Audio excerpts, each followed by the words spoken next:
Peter Obi is the only candidate controlling two geopolitical zones in Nigeria. Majid Dahiru, welcome to the news, and please subscribe to our channel. A Nigerian journalist, Majid Dahiru, has analyzed the progress of Peter Obi's presidential bid as next year's election draws near. Speaking on AIT News, Dahiru mentioned the two geopolitical zones where he thinks that Peter Obi is leading. Addressing the topic, Dahiru said, contrary to expectations, an Igbo man, Peter Obi, appears to have appeared strongly on the scene in the race for the presidential election in Nigeria. In fact, Peter Obi is currently the leading contender for Nigeria's presidency because he is the only presidential candidate controlling two geopolitical zones, the southeast and the south-south. He is also making solid inroads into the Middle Belt, the northern Nigeria, and parts of the southwest. He continued, Peter Obi was endorsed by Adebanjo-led Afenifere group, and this has strengthened the relationship between the southeast and southwest. This shows a wide acceptance for an Igbo son across the country. This appeases the Igbo people, and that is why they have become more emotionally invested in Nigeria and participatory in election activities. They identify more with Nigeria due to the show of solidarity and love by the rest of Nigeria for their son. Peter Obi has become the bridge between the Igbos and the rest of Nigeria.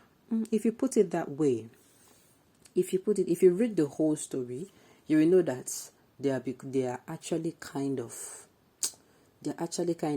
not. It is not the whole truth, because what the headline is saying is Peter Obi is the only candidate controlling two geopolitical zones in Nigeria. I wanted to cover what he said, but I said no. Let me read through, and after reading through, you can see here that apart from him saying he's controlling two geopolitical zones, the southeast and the south-south, he said he is also making solid inroads in the Middle Belt, northern Nigeria, and part of the southwest. So he's not, they stopped at the two before the people will come for him, because I know some people know they had them. Anything concerning the Obi, they don't they boil. You understand? They don't want to hear any negative news. But the truth of the matter is, you must be prepared for criticism. Criticism is the spice of life. It's the spice. See, that is why sometimes I say, if people don't even talk about you, as you maybe you don't get anything. If they don't talk about they must talk. That is the spice of life. It is true criticism, most especially the ones that even come and tell you this thing that you do not do this one well. It is criticism, but some criticism are constructive. You don't start looking at yourself, okay, true, this is the way they talk, not true. Now that is that about that. So I love what he said. Peter Obi is the bridge between the Igbos and the Nigeria, and this is going to be it. Look at what is going to happen. You know, a lot is going to happen if these people get the opportunity, their son gets the opportunity to come out and show them that, see, no be fight, no be quarrel. Now better Nigeria now we want. You know, these people have been crying marginalization. So if your son comes out and does something that nobody expects, which is he comes and unites, he comes and, you know, people expect, or maybe when he comes in the way they have been treating the people, no, he did not do that. I am telling you, he will now truly be the bridge. Then people will now say, those people, I used to think, because yes, now, then a lot of people's eyes will be open. They're not start asking themselves, then why are we now fighting? What is the fighting for? These people, they are not even who they say they are. Do you understand? The way they are painting them, they are not as bad. Because in this Nigeria, I feel some of us act based off on, most of us act based off on prejudice. They hear that, those people, they can deceive, they are fraudulent, they do drugs, they do kiniko, you know, and then, you have not lived with them, but you have this perspective. You know, you base whatever you hear. You base on whatever you hear without wanting to fight it for themselves. And then maybe somebody comes and, you know, you are treating that person like that, but the person no send you.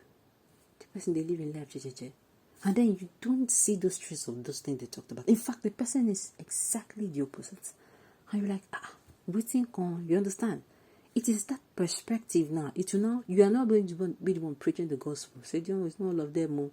I have one that is very nice. Nice. God is a nice man. So the thing is, if this opportunity is given to these people, it truly will be what I call a bridge.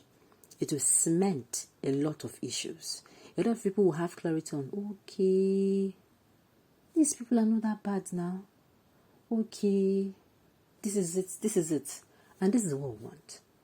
To prove to everybody, most especially, even in this north, I'm of the opinion that, you see this northerners that have been ruling Nigeria, we have people in the north that are very good Nigerians, who have the best at heart for Nigeria. The same way in the south, that is why I'm saying there is nowhere you say, oh, this place is totally good, and does not have any, what's it called? They don't have a strict trace of being, they don't have any negative character. Let me put it like that. And you cannot come to this place and say, this place, they're not even good at all. You can't say that. Each geopolitical zone have the good, have the bad, have the ugly. It is the ability for us to recognize the good one and make them the good one and bring them out and make them more pronounced. Alright, if the whole Nigeria support P2B, an able man and the best candidate, it means a total handshake, a complete reconciliation. Thank you, sir. The truth comes together after the civil war, and that is the unity Nigeria needs now. Spot on, sir.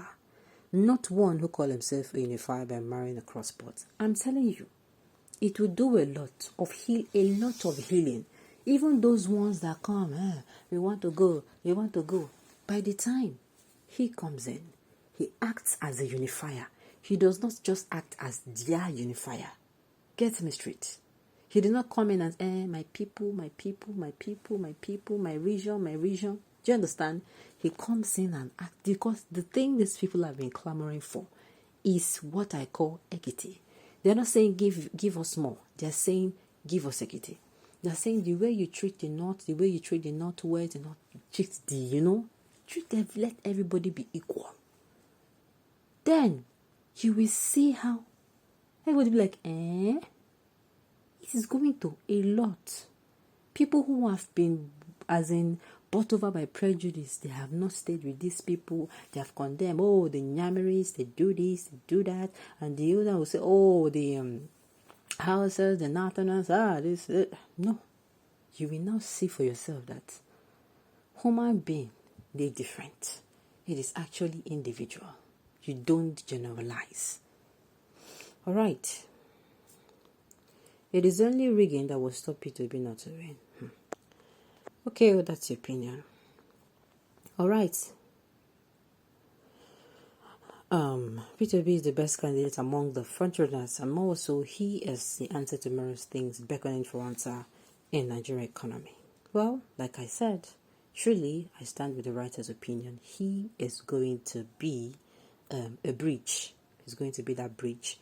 And I tell you, at the end of the day, that peace that Nigeria has been seeking for, that togetherness, that unity, that is when you truly call, those people can truly be convinced and say, yes, they are Nigerians. That means they have been given a chance. All right, on this note, we have come to the end of the news. We say thank you for tuning in to listen. Until I come your way next time, enjoy the rest of your day.